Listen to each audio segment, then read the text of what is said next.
¿Qué ha hecho Tatiana después de renunciar a la Secretaría de Economía hace un año?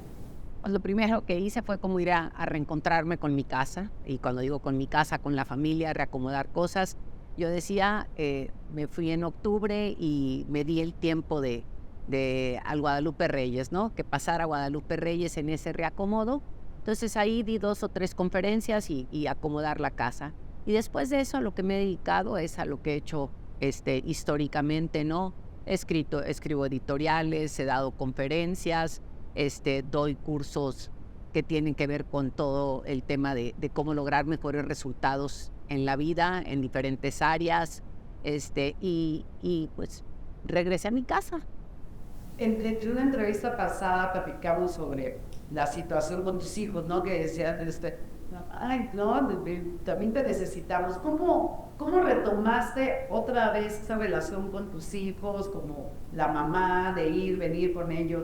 Digo, me casé grande, tengo hijos relativamente pequeños, tengo 58 años, mis hijos tienen 22 y 24, y pues fue volver a encontrar inclusive tu espacio, porque el espacio estaba tomado por las circunstancias, ¿no? Yo venía de visita a mi casa de alguna manera, ha sido como el volver a tener los espacios de comida, los espacios de cena, la parte de lo que te toca hacer en la casa, llevar a esto, ir acá, pues lo que hacemos la mayoría de las mamás en una familia, voy a decir, en una familia tradicional, si así se pudiera decir. Tatiana, ¿qué estás trabajando en este momento, si es que lo estás haciendo, para esta nueva elección que viene, que además la presidencial, Congreso y los estados? ¿Qué estoy haciendo y qué he hecho? Digo, y me he mantenido de alguna manera guardando proporción, ¿no? Porque esto es importante manejarlo de esa manera. Digo, no, mi papel ya no es el que era, porque pues no es, cambió totalmente. Y como yo dije, me regreso a la porra y pues he hecho cosas donde me pronuncio en algunos temas donde hay que pronunciarse, o saco algunas cosas, participo en la parte activa de lo que viene siendo la sociedad del Nuevo León. Me he movido pues haciendo ciudadanía o apoyando proyectos importantes de compañeras y compañeros, ¿no? ¿Y qué voy a hacer? Que esto se vuelva importante, o qué voy a hacer, ¿no? Sí traigo un proyecto, muy pronto saldrá, con respecto a cómo comunicar, y que creo que lo que tenemos que analizar, que ese es el punto, ¿no? ¿Qué se tiene que analizar? Y refiriéndome mucho a las quejas cotidianas de a quién eliges y por qué lo eliges y cómo lo eliges. Este, Creo fundamental que la gente tiene que hacer un análisis de a quién elijo, cómo lo elijo y por qué lo elijo, y me voy mucho al plano de Nuevo León por ponerle un énfasis a lo que pasa allá, ¿no? Les digo yo que siempre hay que pensar, cuando vas a elegir a alguien, ¿no? Es qué ha hecho en el pasado. Les digo que el poder minimiza tus cualidades y maximiza tus defectos. Entonces, en ese escenario tienes que pensar así de los candidatos y las candidatas, y que sobre todo, y otra vez me refiero mucho a Nuevo León porque es donde estoy ahorita más inmersa y metida, se quejan de algunos, pero les digo, es más, mira, ahorita me acaba de cruzar la mente, ¿no? Puedo irme ahorita a la esfera nacional. Y si me voy a la esfera nacional, yo digo, a ver, ahorita jugando al escenario de lo que se tiene en algunos casos, o sea, si yo tomo a Alito, ¿no? ¿Quién es Alito? ¿Quién ha sido en el pasado? Y lo más probable es que en el pasado todos los defectos que tiene se le van a maximizar, y las cualidades que tiene, que debe tener, se le van a minimizar. Entonces, si yo analizo esa ecuación y Alito fuese a ser mi candidato para cualquier cosa, yo tendría que hacer un análisis de quién ha sido Alito en el pasado o no. Y entonces, ¿qué es lo que vamos a hacer? Bueno, ¿qué analizar de los candidatos y las candidatas? ¿Por qué hay que pensar qué hace un diputado? Y cuando digo un diputado, esto se vuelve bien interesante. La gente se queja que si los partidos, que si no los partidos, y al final de cuentas terminan haciendo lo mismo en términos de decir, es que el menos peor o no sé qué, sin analizar. Tu voto, el voto que tú le das a un diputado o una diputada, tiene una contabilidad del recurso que se le dará en un futuro al partido político. Entonces, es decir, ¿a qué partido quiero fortalecer? Y eso se vuelve importante. Entonces, este tipo de cosas es de lo que vamos a estar hablando y de lo que voy a estar haciendo pronto, con algunas noticias que saldrán ahí. Entonces no te vas a candidatear para ningún puesto de elección. Si depende todavía, yo creo que hay cosas importantes que hay que esperar de los resultados, de lo que va a surgir en términos de los destapes, corcholatas y todo este tema de lo que... Sin embargo, inclusive, aunque fuese candidata, diría lo mismo porque hay que hacer ese análisis. Y aquí es donde yo puedo decirte, digo, si yo fuese a ser la candidata a cualquier puesto, yo puedo decir, analicen mis virtudes, esas se van a achicar, analicen mis defectos, esos se van a magnificar, y vean mi paso por la historia pública, ¿sí? Y puedo decir, esto me hace todavía mejor candidata. Eso diría, ¿no? Digo, un poco porque no puedo usar un método para unos y otros no. El método me incluye y en el método creo que salgo ganona. ¿Cómo es tu relación con López Obrador y Beatriz? ¿Cómo es después de haberte ido del gabinete? ¿Cómo es tu relación con la pareja? Pues digo, aquí hay que ponerlo en este contexto, ¿no? O sea, la relación es, digo, el presidente es el presidente, Beatriz tienen sus cosas, esto yo no vivo en la Ciudad de México, ¿no? Hay una relación, repito, es una relación de cariño, de aprecio, y con Beatriz y yo hay guiños, vamos a decirlo así, ¿no? Y existe el cariño y el aprecio de una manera profunda. ¿Qué me podrías decir a 5 años del gobierno de López Obrador?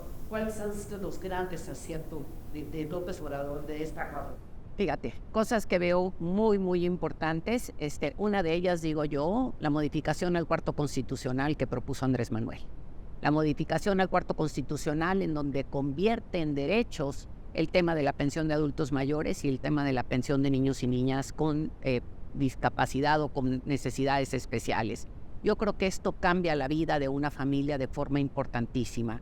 Aquellos adultos mayores que históricamente fueron relegados en una casa porque la situación económica de la casa era la que fuera y el padre o la madre estorbaba, ahora que tienen esta pensión, ya no nomás no estorban, sino son invitados a la mesa porque hay una despensa ahí cerca, ¿no? Entonces, revalora de una manera fundamental el tema ¿no? Eso lo creo. Y luego con adultos mayores, siempre cuento la historia que me tocó vivir con el hoy presidente de la República en Mochis.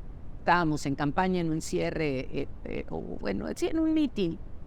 Y al final del cierre, yo no sabía que algunas personas con síndrome Down tenían la capacidad de leer. Es desconocimiento mío y aprendí ese día muchísimo. Entonces termina el meeting y de repente alguien de abajo levanta la mano y era un muchacho con síndrome Down. Sube y entonces lee una nota y le empieza a decir que las personas con las necesidades como él no tenían seguro social. Y que era muy complicado, fue una notita corta y al final, porque me encantó cuando dice, ahora aplausos.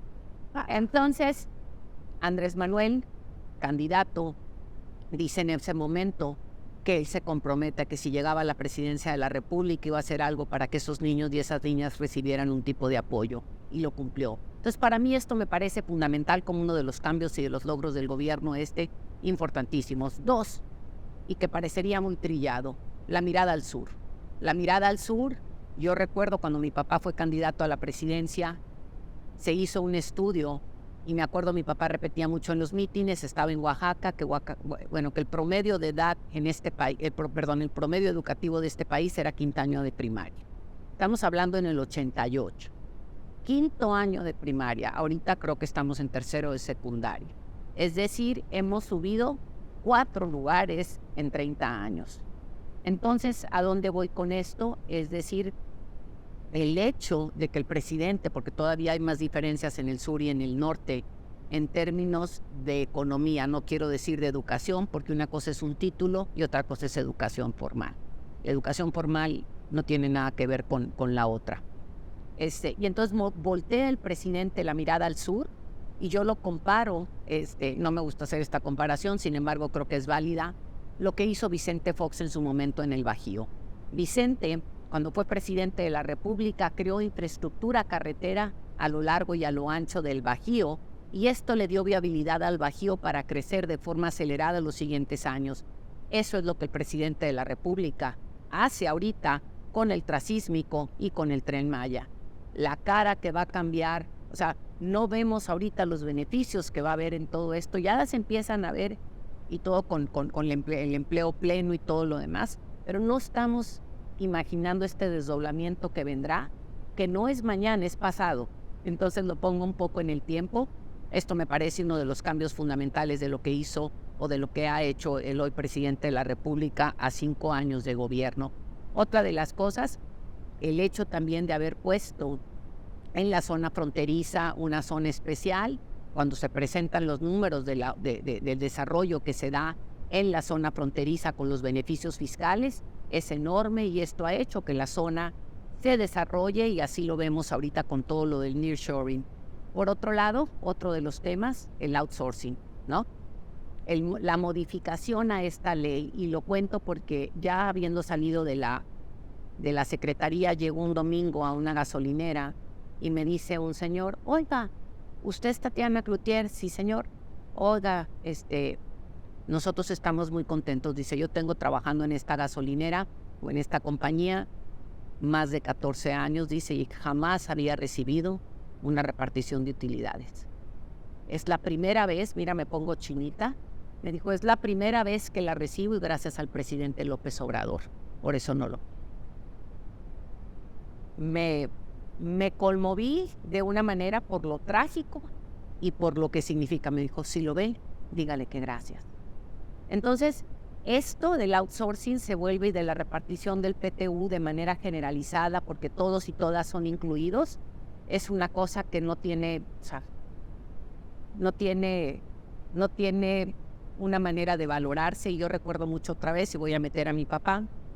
Mi papá decía que la empresa era una comunidad de vida y de trabajo. Entonces, cuando lo ves de esa manera, es cuando entiendes el juego de la repartición de utilidades y cuando entiendes la política laboral del presidente de la República. El tema de salarios mínimos también es otro cambio fundamental. Y entonces dices, todo esto le pega positivamente o repercute positivamente en la bolsa de los mexicanos y mexicanas más desprotegidos. Y ahí viene a la luz aquella frase que usó Andrés Manuel cuando era candidato antes, que decía, por el bien de todos, primero los pobres. ¿Por qué? Porque cuando ellos traen dinero en la bolsa, esto hace que el consumo local crezca y el mercado interno se mueva, que es la primera vez en muchos años que el mercado interno se mueve. Entonces, estos son logros inimaginables de lo que ha hecho el hoy presidente de la República. Otra de las cosas que veo fundamental en los logros del presidente, me acuerdo, creo que el segundo año tenía 100 promesas, así cosas muy claras, así y de las 100 le faltaba una cumplir. Entonces, Andrés Manuel, el presidente de la República, es un hombre de palabra que cumple. Te puede gustar o no lo que te haya prometido, pero cumple. Y creo que esto hacía muchísimos años que no había políticos que cumplieran. Y creo que esto deja un antecedente importante en la mesa, y lo deja ahí puesto el tema de otro de los cambios fundamentales. Para mi gusto se fue un poco al extremo, sin embargo creo que es más valioso lo que hay de positivo, el tema de la austeridad. En el tema de la austeridad republicana se acabaron los fantoches, y cuando digo se acabaron los fantoches, todos estos políticos que andaban derrochando dinero a lo tonto, y que el dinero no era de ellos, porque yo con mi dinero puedo hacer lo que me dé la gana. Se me ha criticado en ocasiones por 1000 cosas con eso, y les digo, con mi dinero hago, gasto y todo lo que me da literalmente la gana, porque es mío.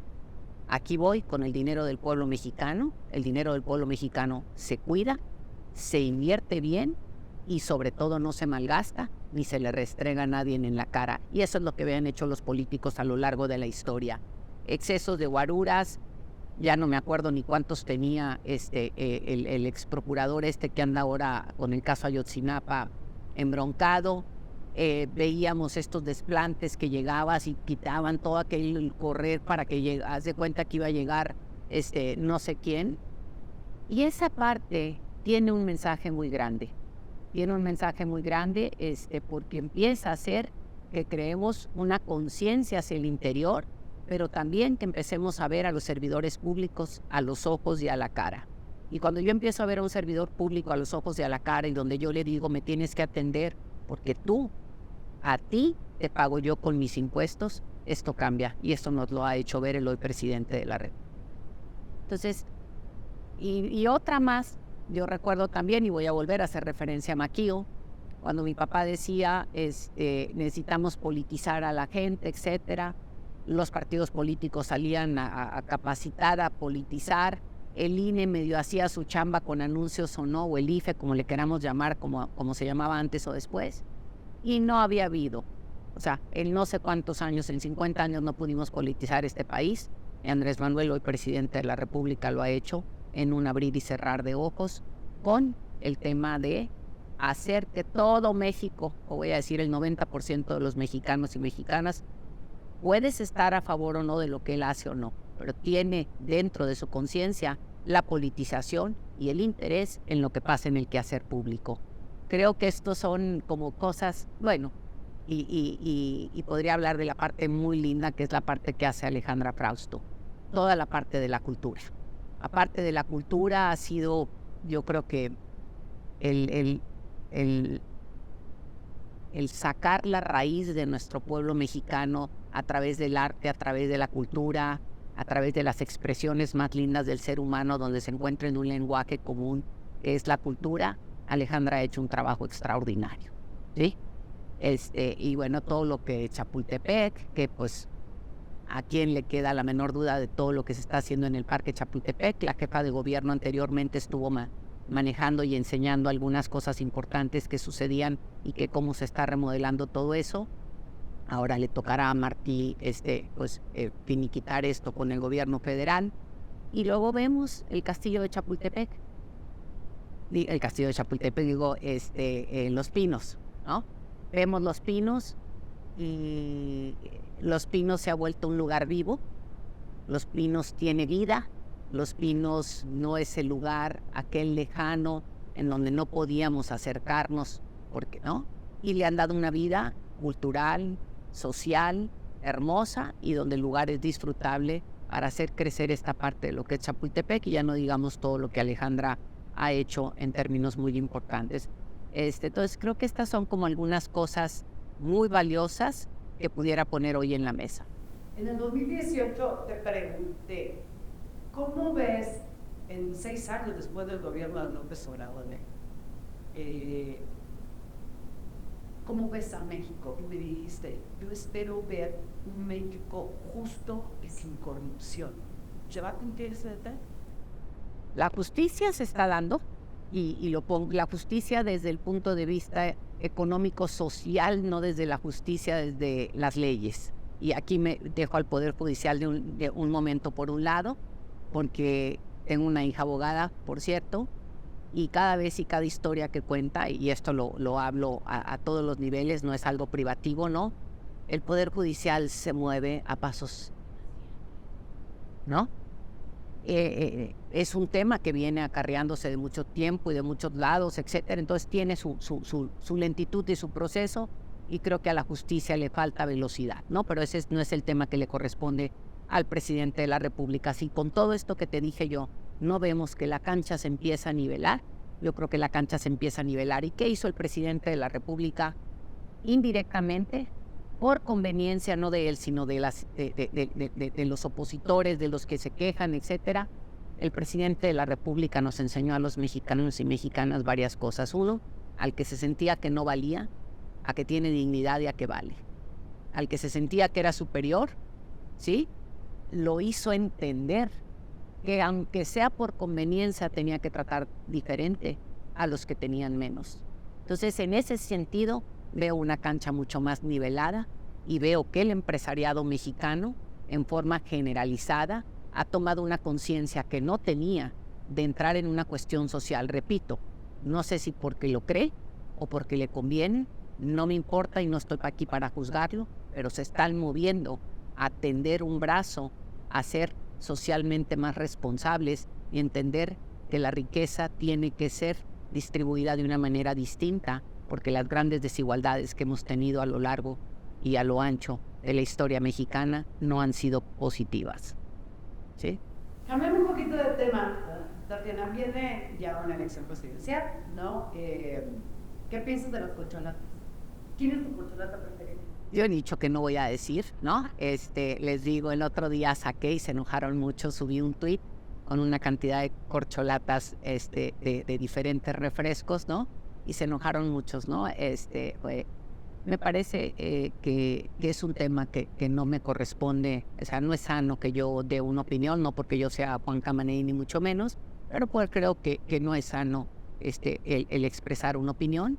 Tengo, como todos tenemos, ¿no?, preferencias, etcétera, más no las voy a expresar. Creo que el proceso hay que dejarlo que corra y que cuando el resultado se dé, pues uno toma decisiones, ¿verdad? Pero los que tienen las corcholatas de Morena, ¿crees que cualquiera es competitivo? No, solamente no son competitivos cualquiera, bueno, y aquí me van a linchar, pero como quiera, por ejemplo, y lo comentaba el otro día, ¿no?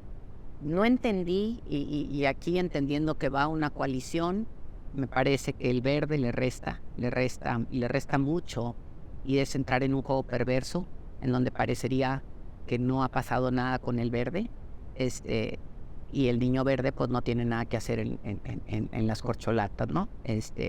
Creo que salió a jugar un juego de apoyo a alguien que no sé a quién, pero que creo que está haciendo eso, ¿no?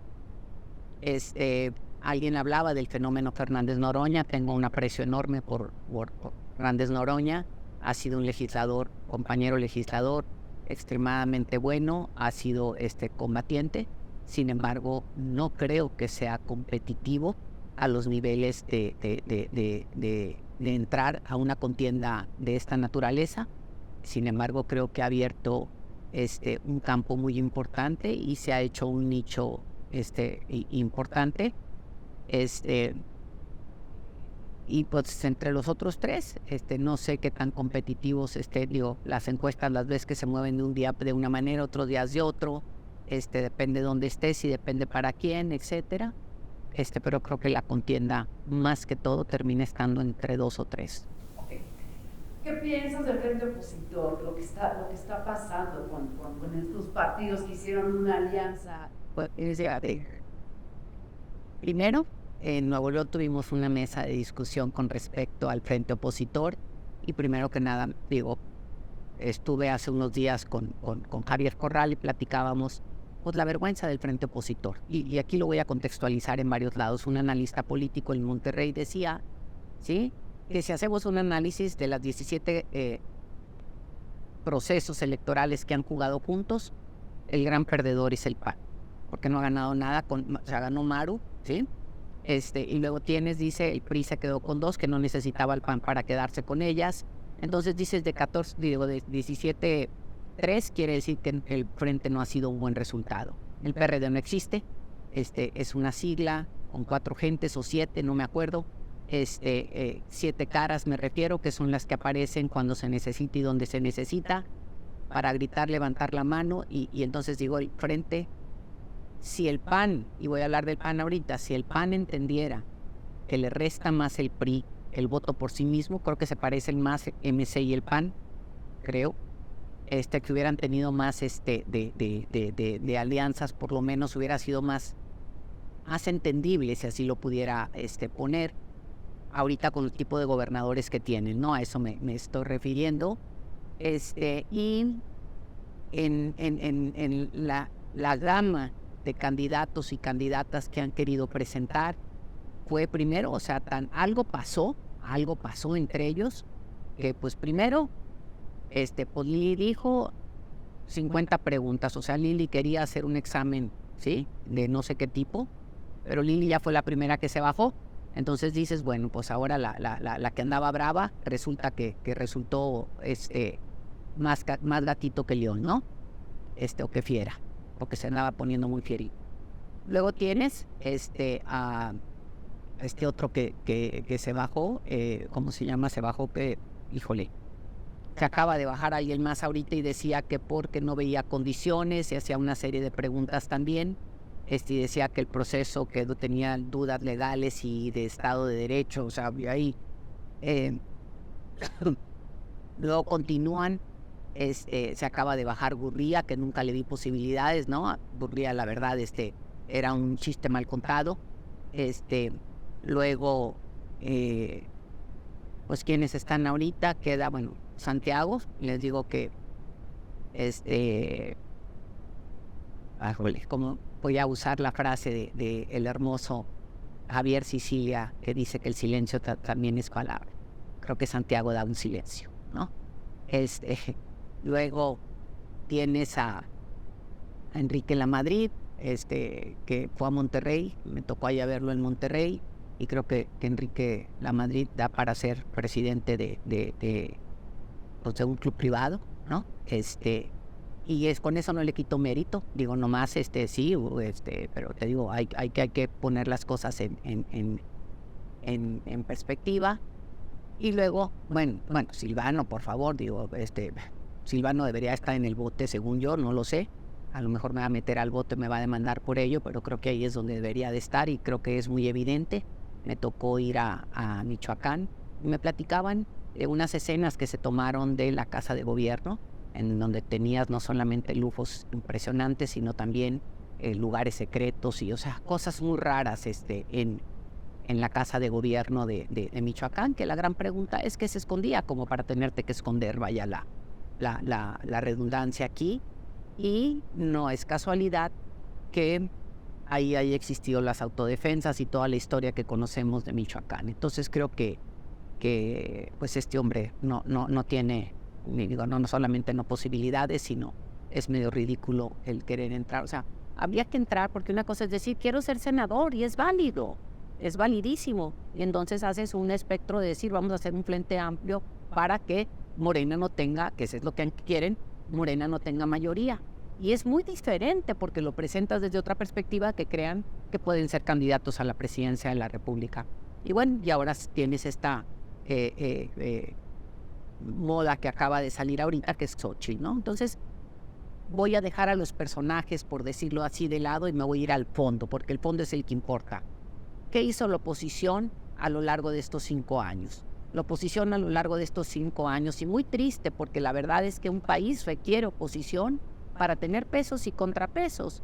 Pero ¿qué es lo que hicieron? Se dedicaron a decir qué no les gustaba de Andrés Manuel como presidente, en lugar de decir ¿a qué te invito?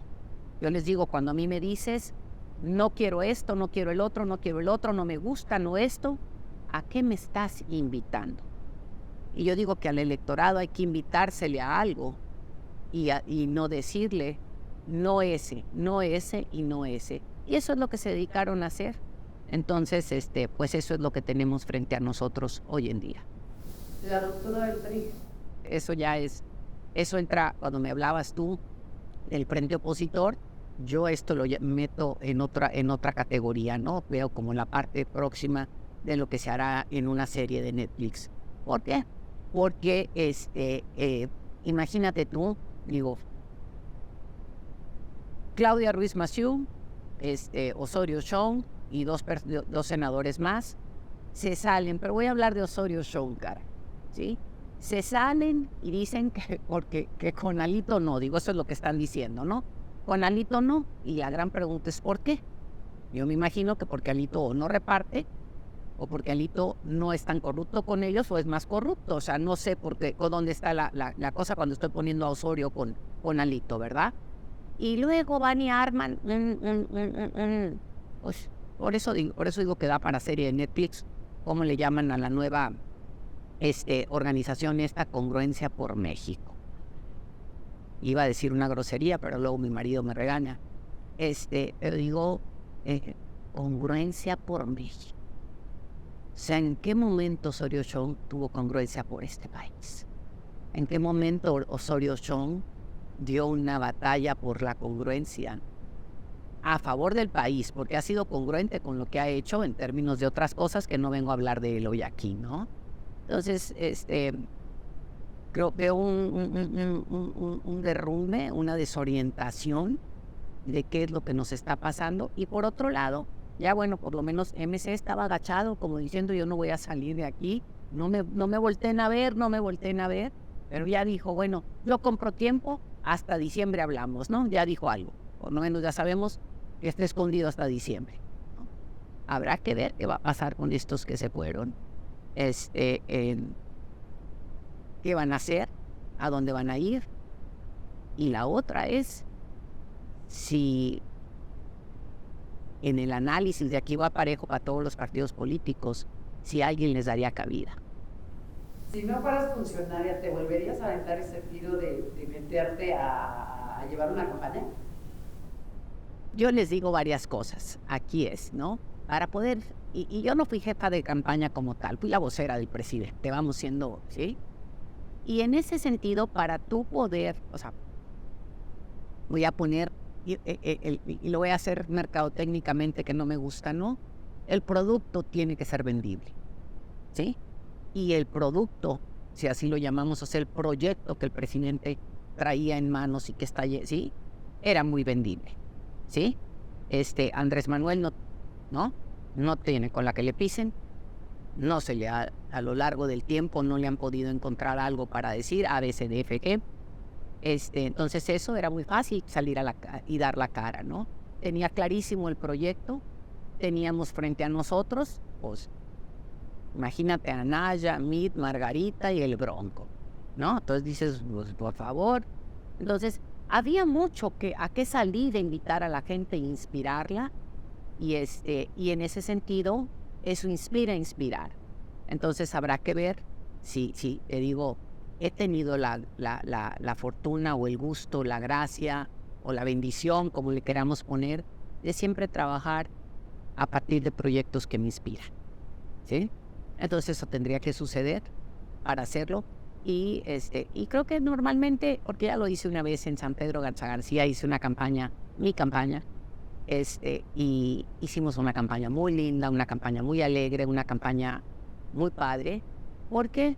Porque hay motivo, hay alegría, hay a qué salir, ¿no? Y si esas cosas se dan con un candidato o una candidata, es donde uno puede pensar en las posibilidades. Viene una elección bien importante, que se tiene que tomar una decisión si sigue la 4T. ¿Qué mensaje le puedes dar a los jóvenes para que se politicen, para que se informen y para que obviamente el próximo año se vayan a votar? A ver, fíjate, aquí para los jóvenes yo creo que, y no nomás para los jóvenes, porque yo creo que es esto, pero en los jóvenes radica algo del fenómeno de lo que ha pasado en algunas elecciones ahorita recientemente, ¿no? ¿Qué me preocupa a mí, no? Una cosa es las redes sociales y el contenido, y otra cosa es el entretenimiento. Y hay que diferenciar. Y creo que el tema y el peligro que corremos en esta elección es confundir, y yo siempre les pongo a decir, yo tengo que entender clarísimamente para qué veo el TikTok. Si estoy viendo en TikTok, voy a poner allá en Nuevo León, salían naranja, y ay, qué risa, jaja, naranja. Tú ves una segunda telenovela ahorita con el gobernador de Nuevo León y con su esposa, o sea, es como la segunda versión de Peña Nieto, La Paloma, La Gaviota, ya le cambiaste de nombre. Entonces ahora con un bebé, entonces todo un drama que te llevan, ¿no? Y hay que ver y poder distinguir, y con esto puedo poner ejemplos varios de electoralmente hablando. Es bien importante distinguir. Yo te digo, a mí me encanta ver en Nuevo León, y no voy a decir el nombre porque si no lo voy a hacer más famoso, pero hay una persona que sube TikToks que me divierte por las estupideces que dice. Y lo veo para divertirme y para reírme. Jamás lo quisiera representándome electoralmente en ningún lugar, ¿sí? Ni para jefe de cuadra de mi colonia. Entonces creo que esta parte tenemos que hacer un análisis, y digo no es si se ve bien o está bonito, y me acuerdo otra vez, vuelvo a meter a Peña Nieto cuando le gritaban, escucha bombón, te quiero en mi colchón. Esas que soñaron con llevárselo al colchón, que fueron millones de mujeres mexicanas, te aseguro que se lo llevaron 7 y se me hace mucho, ¿sí? Entonces, no confundamos en las redes sociales lo que es contenido con lo que es caerme bien o divertir. Y creo que ese es un riesgo que corremos en la parte electoral, porque la mente no distingue entre realidad y fantasía Y si la mente no distingue entre realidad y fantasía, puedo equivocarme y confundirme, que esa realidad que estoy viendo en esa red social me pueda confundir y yo crea que eso es, ¿sí? Y puedo hablar de algunos gobernadores que no me voy a meter, donde manejan muy bien sus redes sociales y donde manejan la red social y la red social muestra una fantasía que no es la realidad que se vive en las calles donde ellos